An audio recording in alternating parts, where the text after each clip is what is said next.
The battle between South Africa's two largest parties in the current government of national unity has taken a sharp and dramatic turn, with deepening disputes over who deserves credit for blocking the controversial increase in value-added tax. What began as a financial proposal meant to adjust South Africa's fiscal framework has now evolved into a fierce political contest over public image, legal strategy, and control of the national narrative. The Democratic Alliance, led in this matter by Federal Chairperson Helen Zille, has forcefully claimed that their court action is the sole reason the VAT increase was stopped, while the African National Congress has dismissed this assertion, saying the reversal was the result of collective engagements with multiple parties in Parliament. Behind all of this is a complex mixture of legal maneuvers, confidential negotiations, press briefings, and accusations of political gamesmanship that have left ordinary South Africans watching with growing curiosity about what exactly is unfolding and what it means for their pockets. To understand how this story has reached its current point, it is important to go back and look at the broader fiscal situation that set the stage. In the 2025 budget speech delivered on March 12, Finance Minister Enoch Godongwana made a bold announcement that the government intended to raise VAT in two steps as part of a plan to stabilize the country's finances. The first part of the plan was to increase the VAT rate from 15% to 15.5% effective May 1, and then a second increase to 16% was proposed to take effect from April 1, 2026, pending parliamentary approval. This move sparked immediate concern and criticism across various sectors. While the government argued that raising VAT was necessary to generate revenue and deal with mounting fiscal pressures, opposition parties, business groups, and civil society organizations quickly expressed fears about the impact of higher VAT on already struggling households, especially the poor.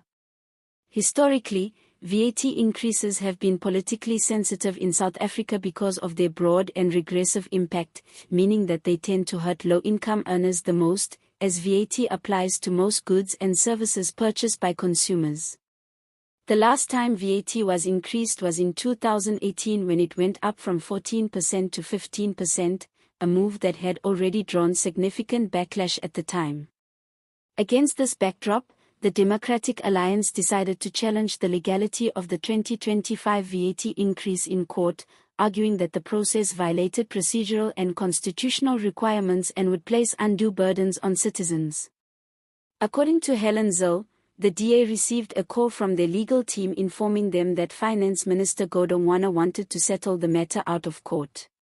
Zille claims that once the ANC leadership learned about the possibility of settlement, they abruptly cancelled an internal meeting and rushed to organize a press conference together with smaller parties, scheduled for April 24. The DA interpreted this as an attempt by the ANC to orchestrate a scenario where credit for blocking the VAT hike would be given to smaller parties, while quietly sidestepping the fact that the DA's court case was the real reason the increase was about to collapse. To prevent what Zille described as political manipulation, the DA decided to publicly disclose the details of the legal settlement talks and to move forward with their court action anyway. On April 27, the Western Cape High Court ordered the suspension of the VAT increase, formally scrapping the measure. This came after Godongwana withdrew his opposition to the application and filed an affidavit stating that he no longer had political support for the VAT increase. He also acknowledged that National Assembly Speaker Thoko Didiza had asked him to present alternative revenue proposals. Meanwhile, the ANC responded by saying the decision to halt the VAT increase was a result of substantive negotiations between the ruling party and 10 other parliamentary parties. These included the Inkatha Freedom Party, Action SA, Pan-Africanist Congress, Rise Mzansi, Build One South Africa, United Democratic Movement, Al-Jamaa, Patriotic Alliance, Good Party, and the National Coloured Council. The ANC emphasized that this collective engagement, not the DA court case, was the reason behind the decision to reverse the VAT hike. At the same time, the ANC announced that Godongwana would present a revised fiscal framework on May 21. The parties represented at the briefing also echoed the ANC's message, saying that the DA's legal case did not influence the outcome and accusing the DA of trying to claim an easy and undeserved victory. Zille responded strongly, saying that Godongwana's lawyers only approached the DA because they knew they had a weak case. She argued that when the ANC discussed the planned settlement internally, they breached the confidentiality of the process, which allowed the DA to publicly expose the strategy. She accused the ANC of trying to escape a likely legal defeat while giving smaller parties undeserved credit through a staged media campaign. As a result, the DA rejected the initial settlement offer, filed a new affidavit seeking court nullification of the VAT increase, and resumed negotiations over the weekend. By Sunday, Zille says, the DA had secured a settlement agreement in which both the Minister of Finance and the Speaker agreed to nullify the fiscal framework and split the DA's legal costs equally. She concluded by saying that the ANC is frustrated because the DA disrupted their carefully laid plans and forced them into an embarrassing legal retreat. This ongoing political wrangle reflects not only a legal dispute but also a battle over political credibility and positioning within the broader context of South Africa's coalition-based government of national unity. Both the ANC and the DA are acutely aware that public perceptions matter deeply, especially as economic hardships mount and voters pay closer attention to decisions that affect their day-to-day lives. With the national elections only a few years away, every party wants to show that they are the most effective defenders of the public interest. The DA wants to portray itself as the vigilant watchdog that uses legal tools to hold government accountable and protect citizens from harmful policies.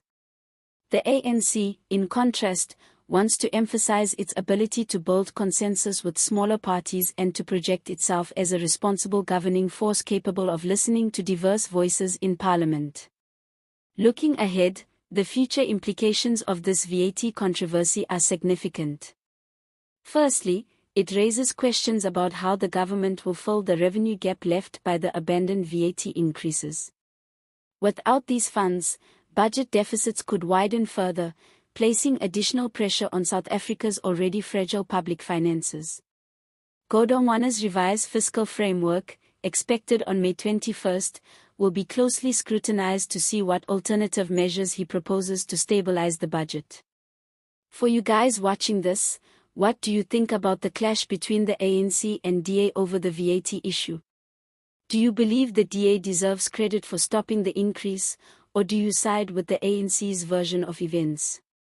Let us know your thoughts in the comments below, and don't forget to subscribe to the Political Spectrum for more deep dives into South African politics and current affairs. Your opinions matter, and we want to hear them. Thanks for watching.